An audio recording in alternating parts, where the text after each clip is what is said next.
Olá, queridos irmãos e queridas irmãs em Cristo. Visto a nossa última pregação, que teve como base um livro de C.S. Lewis, um cara que já estudou bastante a Bíblia, eu queria dessa vez trazer um motivacional para vocês, cristãos, porque eu sei que atualmente é difícil você manter de pé como um cristão, e de vez em quando aquilo que você precisa é aquele empurrãozinho para você conseguir se aprofundar na fé. Por isso eu quero trazer Davi para a nossa pregação.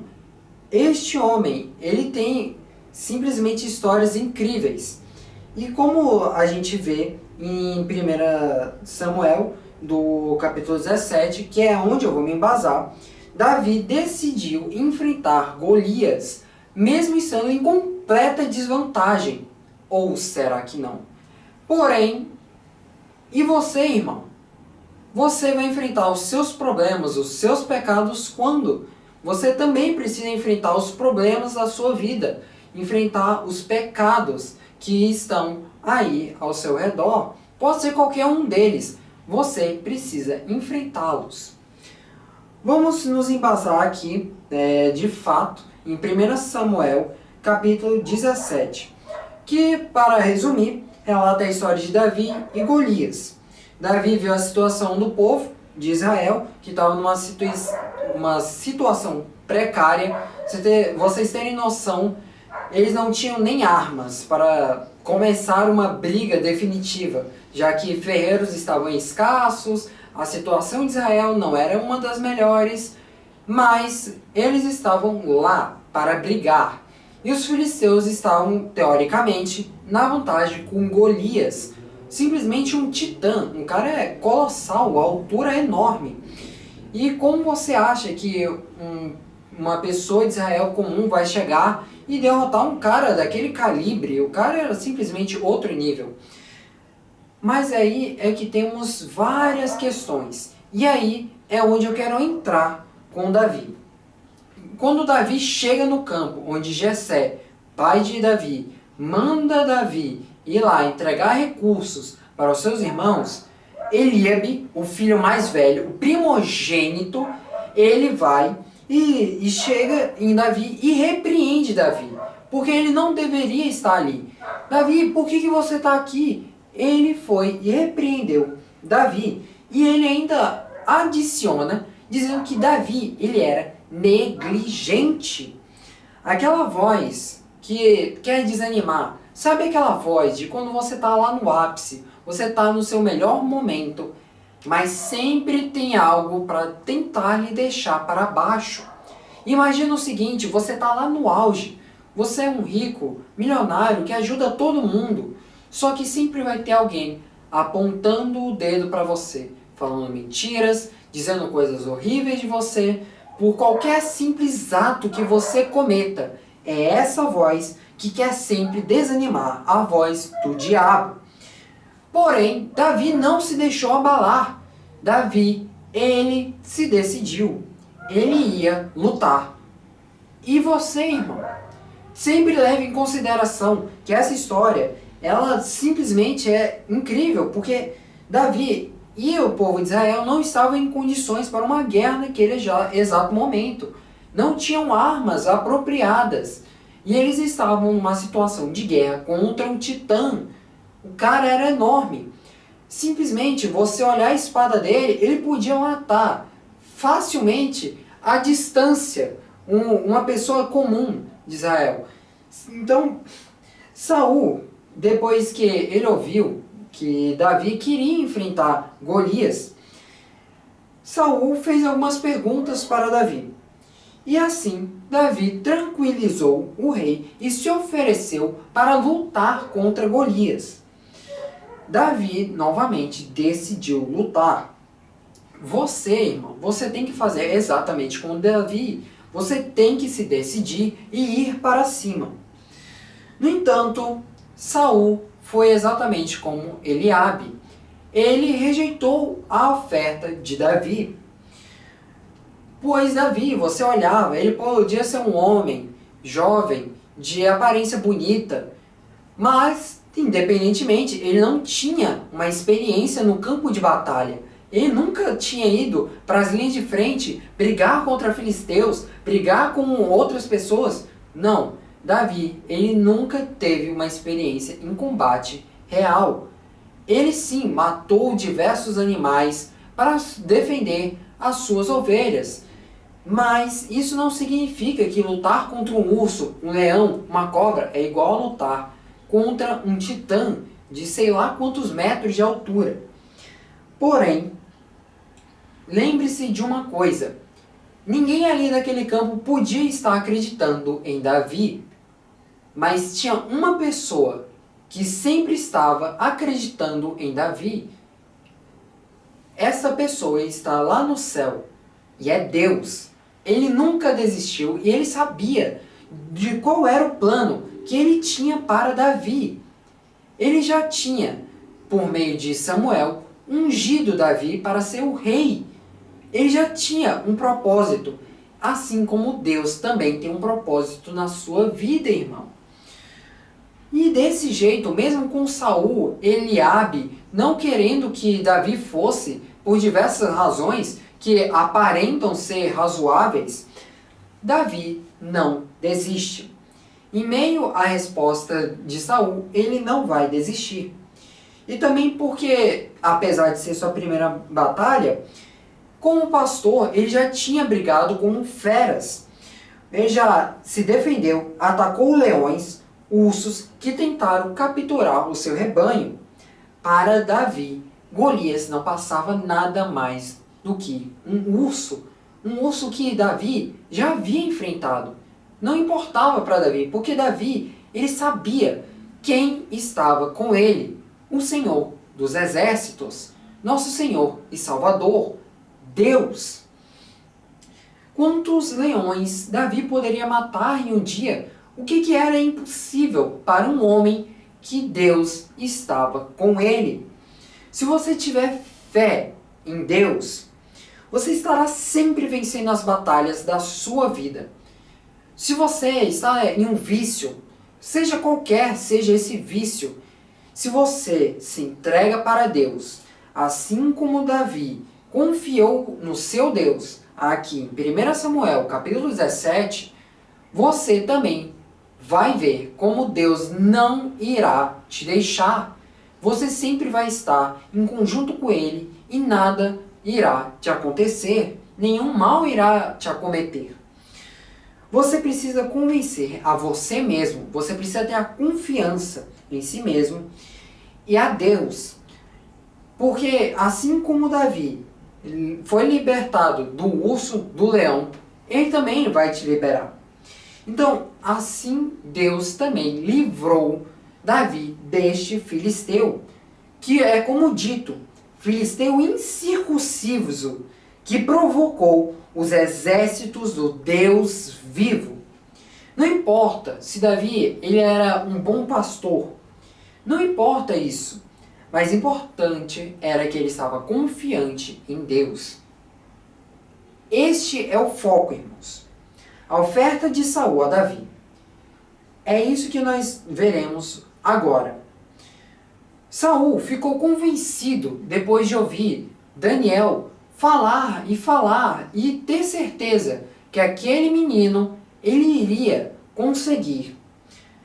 Primeiro, Saul fez o seguinte: abençoou Davi. Ele pediu que Deus abençoasse Davi. Depois, ele tira a sua armadura e dá para Davi, como meio de Davi, no meio da hora do combate, ele poder se proteger.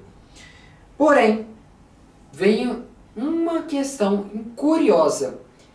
Davi, ele recusa esta armadura do próprio rei. Davi, ele tem a sua razão, porque aquilo reduzia sua mobilidade. Ele queria estar livre para onde ele fosse, ele poder brigar, sem aquelas armaduras pesadas, que ele ficaria sem muita mobilidade. E também ele não tinha ele não era acostumado com aquele tipo de vestimenta. Ele não, como eu disse, ele nunca foi para as linhas de frente de uma guerra antes. Então aqui em 1 Samuel, capítulo 17, verso 40, a gente vê que Davi se prepara para essa batalha.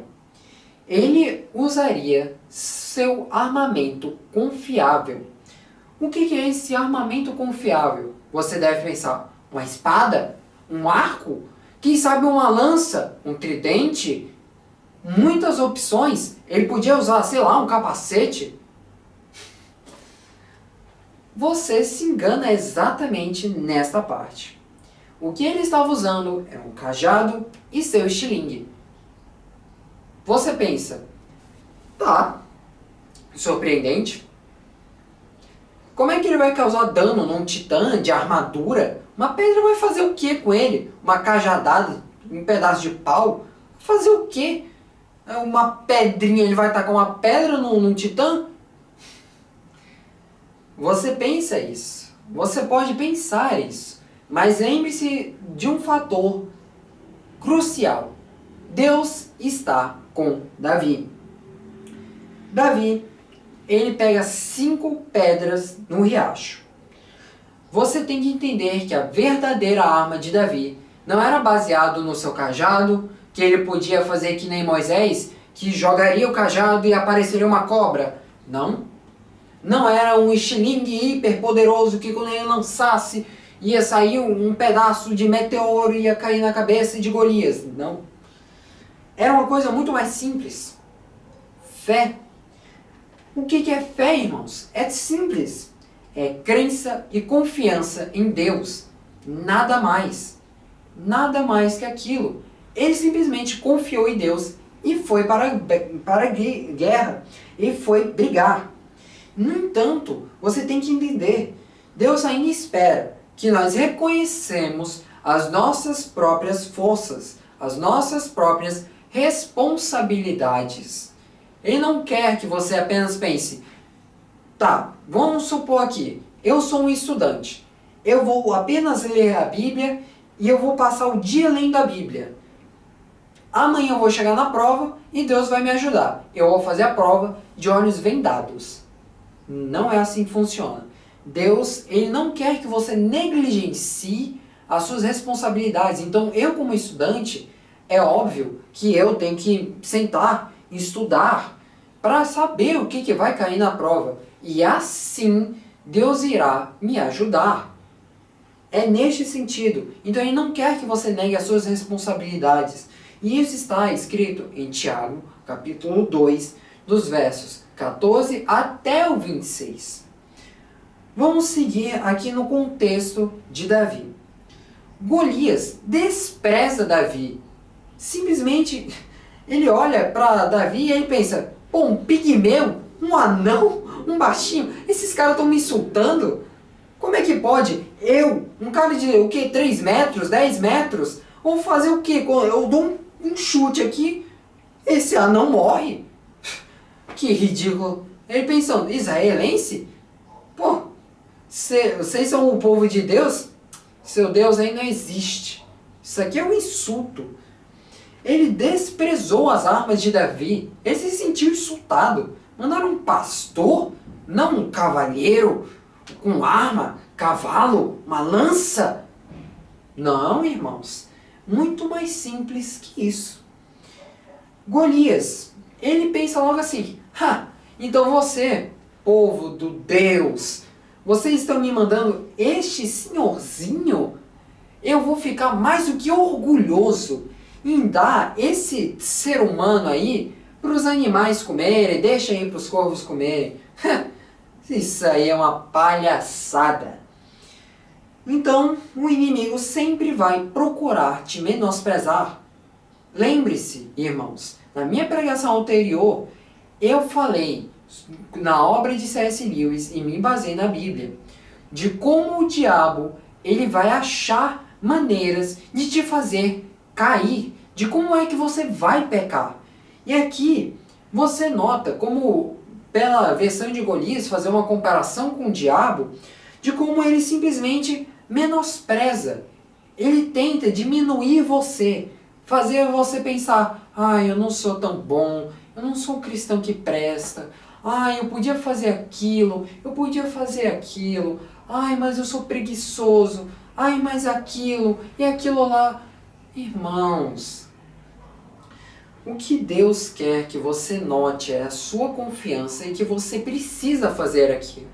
Você precisa confiar em Deus porque você tem as capacidades. Vá confiando no Deus que você tem. Ele não vai te abandonar, contanto que você faça o que é necessário ser feito.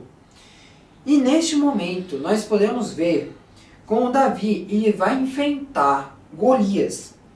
Davi ele tem simplesmente duas razões motivadoras.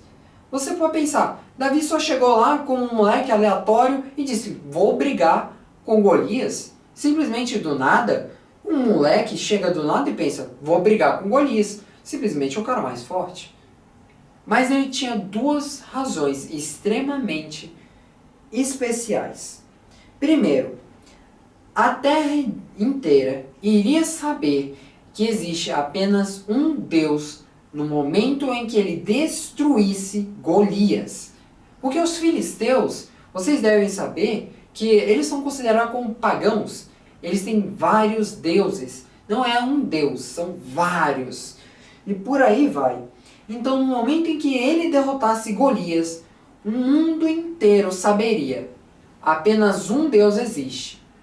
É o Deus de Israel, o Senhor dos exércitos. Essa assembleia que eu estou querendo dizer é Israel, o país de Israel. Que assim ele saberia que Deus sempre estava lá. Ele irá livrar o seu povo quantas vezes forem necessário.